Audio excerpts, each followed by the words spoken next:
I left my job in Chicago to move closer to her family, believing love needed sacrifice. But that night at our friend's barbecue, she laughed with a man who didn't even have a car. Before watching the video, please tell us in the comments, which country are you watching from? My name is Ethan Walker, and I am 33 years old. That summer, I thought my life was finally steady, simple, and good. But life has a strange way of showing you what you refuse to see. The sun was golden that afternoon, the air thick with the smell of barbecue sauce and laughter. I stood by the grill, flipping burgers, watching Rachel move between our friends like she belonged in every conversation. Her laughter filled the backyard, soft but sharp enough to draw every man's attention. I felt proud. She was mine. At least, I thought she was. We had just settled into our new neighborhood outside Chicago. I left behind my friends, my parents, and my career ambitions so Rachel could be near her family. I told myself that love meant sacrifice. And in those moments, surrounded by friends, her smile made it all worth it. She looked radiant in that summer dress, holding her drink, glowing like the sunlight itself. But sometimes, even light hides a shadow. That's when I noticed him. Dean, our friend's younger brother. He wasn't impressive by any means. Broke, jobless, the type who showed up only for free food and beer. Yet, Rachel's eyes lingered on him longer than they should have.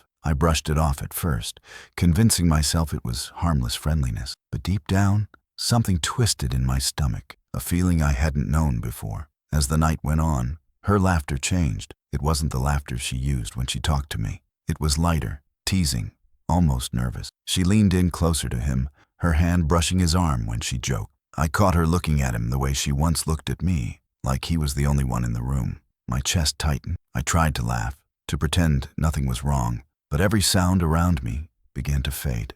The music, the chatter, even the crackling of the grill, it all blurred behind the pounding in my ears. When Dean whispered something and she touched his shoulder, I felt something inside me break quietly, not loud, not violent, just a silent snap. Still, I smiled when she came over. She asked if I needed help, her tone sweet, almost too normal. I shook my head and told her everything was fine. She kissed my cheek, quick, casual, as if checking a box, and walked away. But that kiss felt empty, cold. As the sun dipped below the trees and the first fireflies appeared, I realized I didn't taste the food I'd made. I couldn't laugh with the others. I just watched her from a distance, feeling a storm forming inside. That night, I went to bed pretending I was tired, but sleep never came. I stared at the ceiling until dawn, hearing her breathing beside me, steady and peaceful, while my heart wrestled with doubt. Something inside told me that day was the beginning of an ending I couldn't yet name. The next morning, sunlight spilled across the bedroom, but I felt no warmth.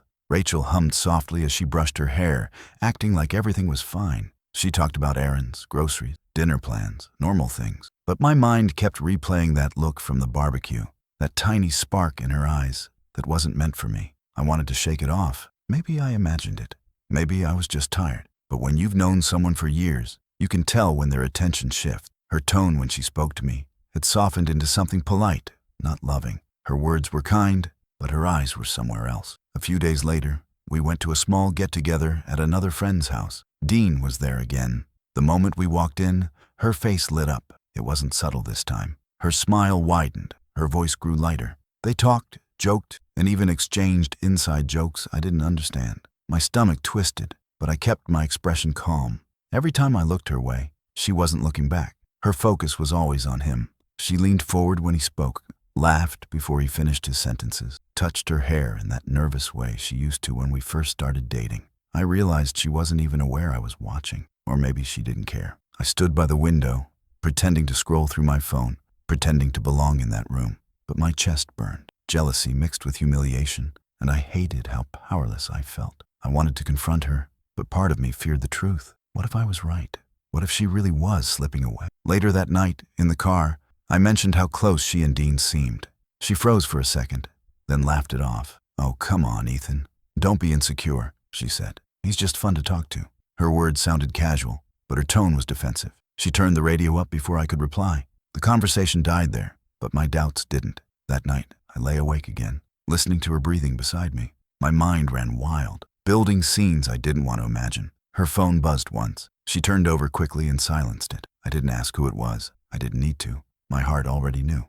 The next morning, she left early, saying she had errands in town. I watched her car pull away. a strange coldness settling in my chest. For the first time in years, I didn't text her, "Drive safe." As the days went by, the distance between us grew invisible but heavy. Every smile felt forced, every touch rehearsed. I could feel her slipping through my fingers, but I stayed silent, waiting for proof, waiting for the moment when my worst fear would become fact. Because once you see the look that lingers, you can't unsee it. Nights became heavier after that. Rachel stayed up late, her phone glowing in the dark. She said she was scrolling through recipes or talking to her sister, but her smile told another story. It wasn't the soft smile of comfort. It was the sharp, secret kind that hides excitement. I started noticing patterns. Her phone always faced down when I walked into the room. She began locking it, something she'd never done before. She laughed at messages but wouldn't say what was funny. When I asked, she'd brush it off with a quick, "Oh, nothing." Those words began to sound like nails on glass. Dinner conversations turned short. She'd pick at her food, eyes drifting toward the window, like she couldn't wait to leave. She started going out more. Late shifts, helping mom, meeting friends. I wanted to trust her, but trust doesn't survive in silence. One night, I came home earlier than usual. Her car wasn't there. I waited. An hour passed, then 2. Around midnight, I heard her footsteps on the porch. I stayed still, pretending to be asleep. She slipped in quietly, tiptoeing like a stranger. Her perfume smelled different, not the one I'd bought her. The next evening, I decided to stop asking questions and start observing. I memorized her routine. The calls, the messages, the half smiles. When she showered, I checked her phone. Found locked again, but a small notification flashed before the screen dimmed. "Can't wait to see you." My chest tightened like a fist. I didn't confront her, not yet. I knew if I spoke too soon, she'd twist it into guilt on my part. So I stayed silent and patient. I started documenting everything. The times, the messages, her excuses. It wasn't revenge yet. It was preparation. Each night, I lay awake. The house filled with her lies. I'd hear her whispering on the porch, talking softly into her phone. Once, she laughed, and the sound cut through me like a blade. I wanted to shout, to demand the truth, but something inside me said, "Wait, let her believe she's winning." By the 3rd week, I barely recognized her. She dressed differently, smiled less at home, more in her phone's reflection. I realized she wasn't mine anymore. She belonged to the thrill of secrecy, but she didn't know. Every secret has a price. That night, as she fell asleep beside me, I whispered to myself, "I'll find out. And when I do, she'll never forget it." Because betrayal isn't just a wound, it's a fire. And I was learning how to burn quietly. What would you do if someone you loved betrayed you like this? Comment below. It was a Wednesday night when the truth finally stepped out of the shadows. Rachel said she was going to help her mother with errands again. Her tone was calm, confident, the kind that only comes when someone believes they can't be caught. I nodded and kissed her goodbye, pretending nothing felt wrong. But this time, I didn't stay home. I waited 10 minutes, grabbed my jacket, and followed her. My heart beat fast but steady, every thump echoing like a countdown. The city lights blurred as I drove behind her at a safe distance. She turned off the main road, driving into the older part of town. My gut already knew where this was heading, but my mind fought to deny it. When her car stopped outside an apartment building, the pieces fell into place. I parked across the street and watched. Dean opened the door. His grin was wide, casual, like he'd been waiting. Rachel stepped out of the car, glanced around quickly, and ran to him. He wrapped his arms around her like she belonged there. My chest felt heavy, not with shock, but with confirmation. They disappeared inside. I sat there, gripping the steering wheel until my knuckles turned white. A storm brewed inside me, but I didn't explode. I needed control more than anger. I pulled out my phone, took photos. The car, the building, the clock on the dashboard. Every detail mattered. If she ever tried to lie again, I'd have the truth to bury her words. An hour passed before she came out. Her hair was messy, her shirt slightly wrinkled. She kissed him goodbye like it was routine, not a mistake. I watched from the shadows, silent, cold, detached. Love had turned into something else, something sharp and unrecognizable. When I drove home, the city felt quieter than ever. My hands shook on the steering wheel, but not from sadness. It was the calm before something greater, purpose. She arrived home 15 minutes later, carrying a bag of groceries as her cover. She smiled when she saw me, asked if I'd eaten. I nodded, said I had leftovers. She believed me, just like I believed her lies for months. That night, while she slept, I copied everything. Her texts, her photos, her messages. I found his name saved under Jenna's work. Clever. I read every word they'd shared. "You make me feel alive." He doesn't notice anything. "I wish I could just stay with you." Each line carved into my chest like a knife. By sunrise, I wasn't broken anymore. I was focused. I didn't shout. I didn't wake her. I just sat there watching her sleep peacefully, her hand resting on mine as if nothing had changed. But it had. Everything had. She thought she was winning. She didn't realize she'd just handed me every weapon I needed. The next morning, I woke before sunrise and just stared at the ceiling. My heart wasn't racing anymore. It was steady, controlled, the kind of calm that only comes after too much pain. I didn't yell at Rachel. I didn't confront her. I simply decided to stop talking, not out of anger, but clarity. Days turned into weeks, and my silence became her mirror. She couldn't stand it. At first, she tried to act normal. Cheerful greetings, light jokes, small talk over coffee. I only nodded. She laughed louder than usual, hoping to pull me back in, but my eyes didn't move from my newspaper. Each word she spoke echoed in the quiet, like a test I refused to take. Then came the confusion. She began asking if something was wrong. Playing, innocent. "You've been distant lately," she said. I smiled faintly and said, "Just tired." But she wasn't the only one watching anymore. Friends noticed the change in me. They saw how I carried myself, quieter, sharper, colder. I had stopped bending for her comfort. Rachel grew nervous. Dean stopped coming around. The messages on her phone slowed down. She was losing the thrill that once blinded her. While she faded, I rebuilt. I hit the gym every evening, fixed my old car, shaved regularly, and started dressing better. I was transforming, not to win her back, but to remind her of what she destroyed. Every night, she'd glance at me from across the room, searching for warmth that no longer existed. I didn't give her anger. I gave her emptiness. Because silence isn't weakness. It's the sound of someone preparing for the truth to speak for them. By the second week, whispers started. Friends of friends noticed how distant we were. Someone asked her at a gathering, "You and Ethan okay?" She smiled awkwardly, eyes darting away. She knew the facade was cracking. The third week brought the final shift. Rachel stopped pretending. She looked tired, her laughter forced, her eyes swollen from late-night calls that went unanswered. Dean had started pulling away. I could tell from her expression, the man she betrayed me for was already gone. Every look she gave me now was mixed with guilt and confusion. She didn't understand how I hadn't confronted her. She expected rage, maybe tears, but I gave her nothing. Because sometimes, the worst punishment isn't shouting. It's watching someone destroy themselves while you stand perfectly still. I knew what was coming next. Another barbecue was planned. The same crowd, same backyard, same faces. And I would be there. Not as the broken man she betrayed, but as the storm she never saw coming. 3 weeks of silence had built my armor. The next time she looked at me, everyone else would see the truth she tried to hide. The day of the barbecue arrived, bright and heavy with summer heat.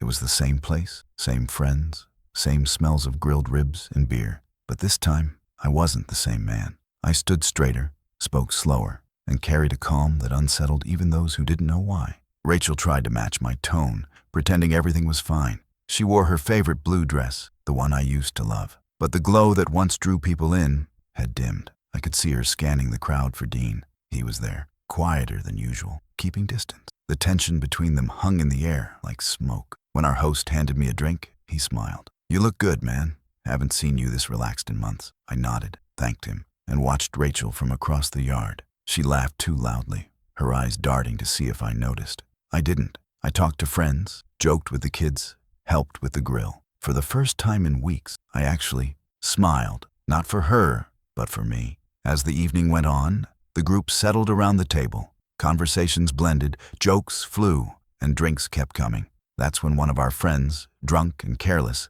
looked at Rachel and said, "Hey, you still working those late shifts? Or did they finally give you nights off?" The table went silent.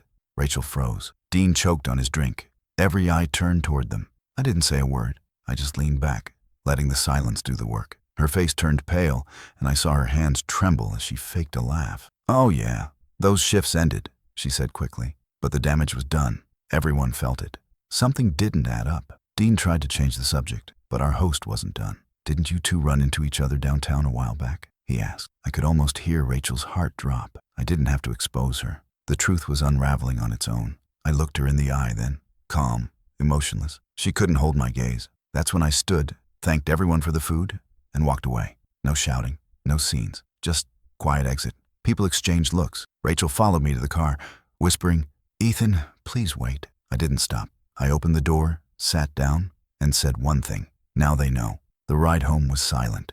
She cried softly, muttering excuses that never reached my ears. By the time we pulled into the driveway, she was shaking. She finally understood what silence could do, how powerful truth becomes when you don't speak it. Just let it show. That night, she didn't sleep beside me. The distance between us wasn't measured in space anymore. It was measured in truth. If you were in my place, would you forgive or walk away? Tell me in comments. The days after the barbecue felt strangely peaceful, at least for me. For Rachel, they were chaos. Her phone buzzed constantly with messages she didn't answer. Friends started pulling away, whispering behind her back. Dean disappeared completely. The easy smiles and excuses she'd once worn so confidently were gone. All that was left was guilt written across her face. She tried to talk to me, her voice trembling. "Ethan, please, can we fix this?" I looked at her, calm and unreadable, and said, "Fix what?"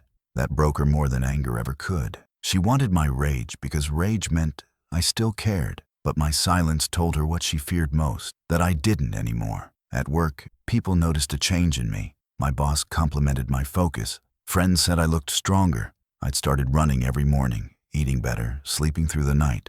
The version of me that had once lived for her approval was gone. I was building something new, not revenge, but recovery. Rachel tried everything to get my attention. She cooked my favorite meals, left notes, even wore the perfume I used to love. I didn't respond.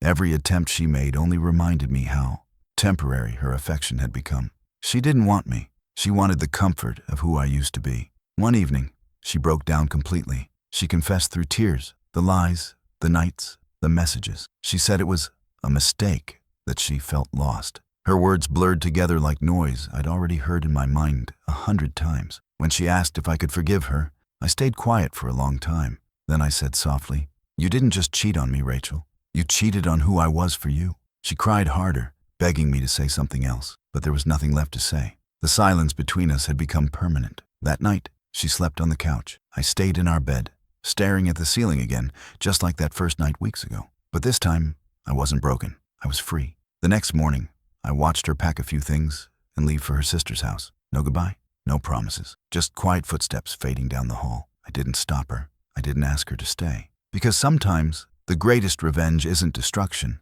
It's showing the person who betrayed you that you never needed them to rebuild.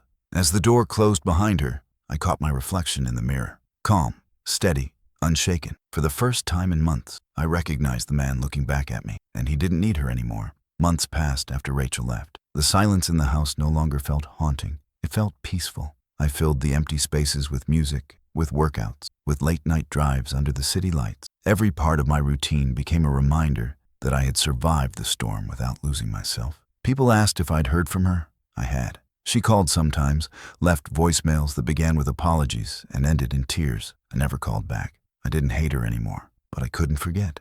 Forgiveness isn't about forgetting. It's about refusing to carry the weight of what broke you. One evening, I saw her again by accident.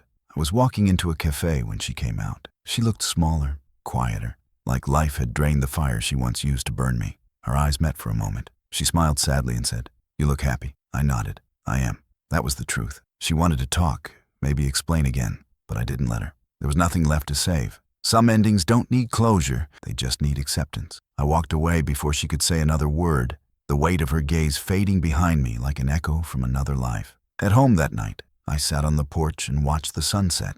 The same sky where everything once fell apart now looked calm. I realized revenge wasn't always about payback. It was about transformation, becoming someone so strong that betrayal can't touch you anymore. The man she cheated on, the one who sacrificed his dreams and begged for her attention, he was gone. What remained was someone new, someone who didn't need validation from love, that wasn't loyal. Rachel's story ended the moment she betrayed me. Mine began when I stopped letting that betrayal define me. And as much as I once wanted to hurt her, now I only wanted peace. Sometimes, revenge isn't shouting or exposure. It's silence. It's success. It's walking into your future while they're still stuck explaining their past. And that's exactly what I did. This is how my wife betrayed me. Should I forgive or move on? Tell me in comments. If this story hit home for you, show your support. Like, share, and subscribe so I can keep telling stories that remind us what strength really looks like.